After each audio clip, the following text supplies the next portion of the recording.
Okay my dear student, आज मैं तुम्हें बताने वाला हूँ कि सेपरेशन टेक्निक मैंने बताया था। सेपरेशन टेक्निक का कुछ 3-4 टेक्निक मैंने तुमको समझाया था इससे पहले जो वीडियो बना था उसमें, पार्ट 3 में, शायद 3 या 2 किसी में होगा, देख लेना। तो आज मैं और भी जो सेपरेशन टेक्निक बाकी रह गया था उसके बारे में तुमको बताऊँगा, ठीक है।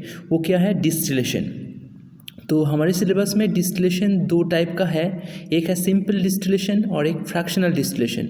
कैसे होता है, क्या होता है, किस चीज़ को सेपरेट करते हैं इस प्रोसेस के द्वारा, इस सेपरेशन टेक्निक के द्वारा, वो मैं आज तुमको समझाएंगे। तो चलो देखते हैं पहले according to this slide share. देखो, डिस्टिलेशन का जो चीज़ है वो किस में यूज होता है, लिखा है वहाँ पे, this method is used for separating a mixture of miscible liquids by boiling the mixture and cooling and condensing the vapour. ये एक ऐसा मेथड है जहाँ पे तुम क्या कर सकते हो, दो मिसिबल लिक्विड्स, दोनों लिक्विड एक दूसरे के साथ मिक्स हो चुका है, ठीक है, दोनों लिक्विड्स जो है एक दूसरे के साथ बिल्कुल मिक्सड हो चुका है, उसको तुम अलग करोगे। किस तरीके से? पहले उस मिक्सचर को बॉयल करोगे, उसके बाद उसको कूलिंग करोगे। बॉयल करना माने उगलना, ठीक है। उसके बाद उसको कूलिंग करना है, माने ठंडा करना है, फिर उसको कॉन्डेंस्ड करना है, उस पेपर को कॉन्डेंस्ड करना है। तो किस तरीक़ा से क्या करना है, देखो यहाँ पे पिक्चर भी दिया हुआ है, इसको भी मैं समझाऊंगा। पहले यहाँ पे जो लिखा है उसको मैं पहले समझा देता हूँ, ठीक है। तो सिंपल डिस्टिलेशन में क्या होता है, it is used for separating a mixture. ये एक ऐसा मिक्सचर को सेपरेट करता है जहाँ पे टू मिसिबल लिक्विड्स, दोनों मिसिबल लिक्विड्स रहता है, having sufficient difference in their boiling points. लेकिन एक बात ध्यान में रखना कि वो दोनों लिक्विड्स में, मिसिबल लिक्विड्स में क्या होगा, उनका जो बॉइलिंग पॉइंट, दोनों लिक्विड का अलग अलग बॉइलिंग पॉइंट होता है, लेकिन उसमें डिफरेंट रहना चाहिए। ऐसा दोनों हम क्या किया है, ऐसा दोनों लिक्विड को हम मिक्स किया जिसका दोनों का बॉइलिंग पॉइंट अलग अलग डिफरेंट है। मान लो किसी का बॉइलिंग पॉइंट सपोज दैट कि 35 डिग्री सेल्सियस, किसी का है 120 डिग्री सेल्सियस। तो ये जो डिफरेंस होना चाहिए, ऐसा दो अगर लिक्विड्स को हमने मिक्स कर दिया और उससे अगर अलग करना है तो हम क्या इस्तेमाल करेंगे, सिंपल डिस्टिलेशन प्रोसेस हम इस्तेमाल करेंगे। ये बात ध्यान में रखना, ठीक है। तो चलो यहाँ पे एग्जाम्पल के रूप में क्या दिया लिखा है हम देख लेते हैं।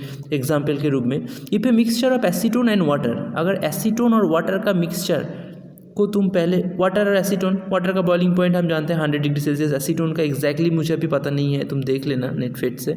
तो दोनों का अलग है, ठीक है। तो इन दोनों का मिक्सचर है, इसे हमें अलग करना है। तो पहले हम क्या करेंगे, heated in a distillation apparatus है ये, देखो ये है। तो ये है डिस्टिलिंग फ्लास्क। इसके अंदर, इस चीज़ के अंदर, इस फ्लास्क के अंदर क्या रहेगा, एसीटोन और वाटर का मिक्सचर इसके अंदर रहेगा, ठीक है। ऊपर में देखो एक थर्मोमीटर, जहाँ पे टेम्परेचर कितना हो रहा है, उसका हीट दे रहा हूँ तो टेम्परेचर कितना है उसका मेजरमेंट करने के लिए एक टेम्परेचर लगा हुआ है यहाँ पे, ठीक है। और इधर से एक साइड में एक पाइप लगा हुआ है, जिस पाइप के अंदर भी एक छोटा सा पाइप है।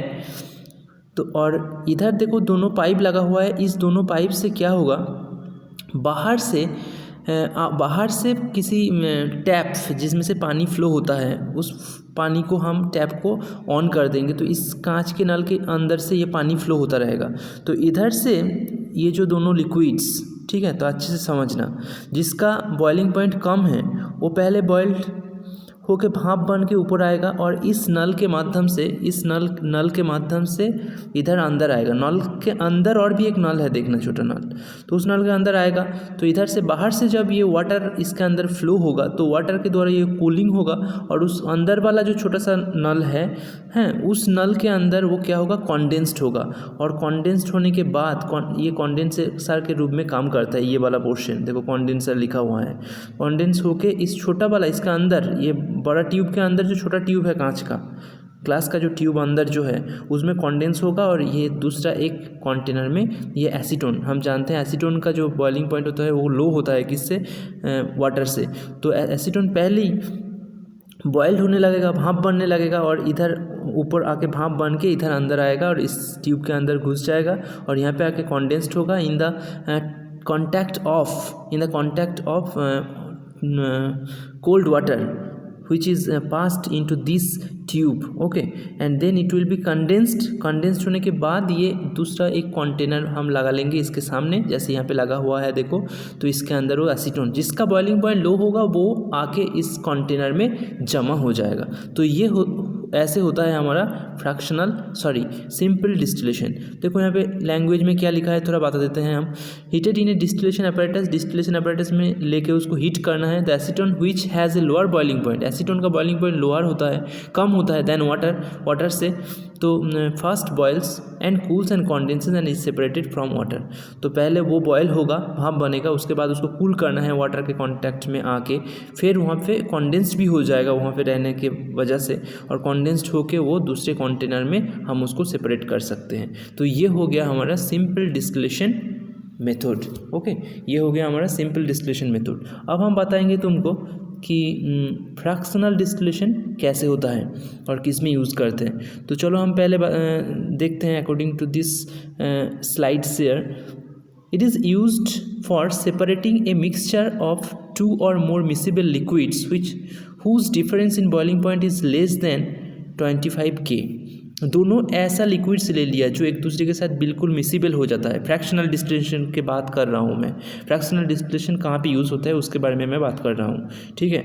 तो हमें देखना है कि दोनों लिक्विड्स मिसिबल हो रहा है, लेकिन उन दोनों का बॉइलिंग पॉइंट का डिफरेंस 25 केल्विन से ज़्यादा नहीं होगा, 25 केल्विन से ज़्यादा नहीं होना चाहिए, माने बहुत ज़्यादा डिफरेंस वाला लिक्विड नहीं होना चाहिए। माने एक का बॉइलिंग पॉइंट मान लो कि 300 केल्विन है तो दूसरे का होगा 325 केल्विन। 25 या तो लेस 25 केल्विन से कम हो सकता है, लेकिन उससे ज़्यादा डिफरेंस नहीं होगा। ऐसे दोनों लिक्विड्स अगर मिक्स कर दिए हैं हमने, तो उसको अगर फिर उस मिक्सचर को हमें अलग करना है, सेपरेशन करना है, तो हम क्या करेंगे, फ्रैक्शनल डिस्टिलेशन का इस्तेमाल करेंगे।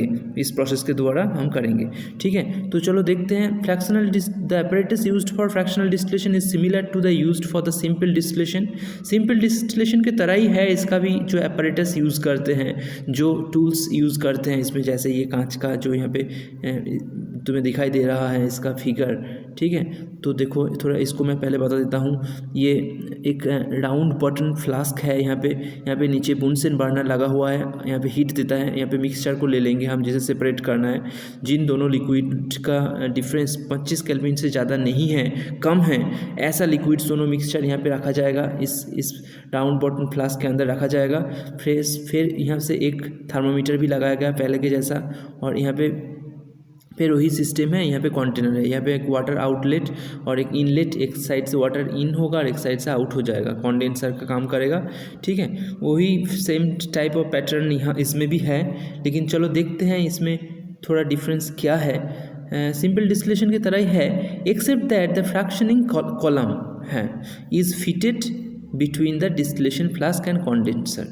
डिस्टिलेशन फ्लास्क, और यहाँ पे देखो अच्छे से, ये है distillation flask, round button flask, इसके और ये कंडेंसर है, ये कांच का कंडेंसर, इसके बीच में एक फ्रैक्शनेटिंग कलम यहाँ पे लगा हुआ है। फ्रैक्शनेटिंग कलम अच्छे से देखना, ये इसमें लगा रहता है, ठीक है। तो इसका काम क्या होता है, चलो देखते हैं। कलम इज़ फिटेड बिटवीन इसका फ्लास्क और कंडेंसर के बीच वो फ्रैक्शनेटिंग कलम लगा रहता है। द फ्रैक्शनेटिंग कलम has glass beads which increase the surface for the vapors to cool and condense।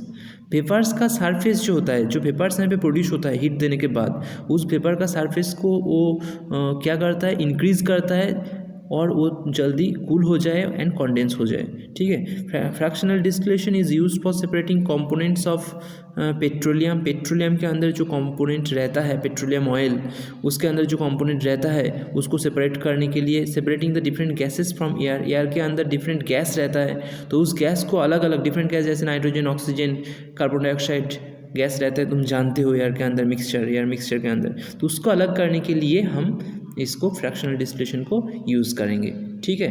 तो ये यही है आज के लिए, ओके, ठीक है। तो नेक्स्ट वीडियो में मैं और भी कुछ बताऊंगा, ठीक है। इसके बाद जो रह गया है हमारा इस चैप्टर में वो तुम्हें समझाएंगे, ओके। Thank you.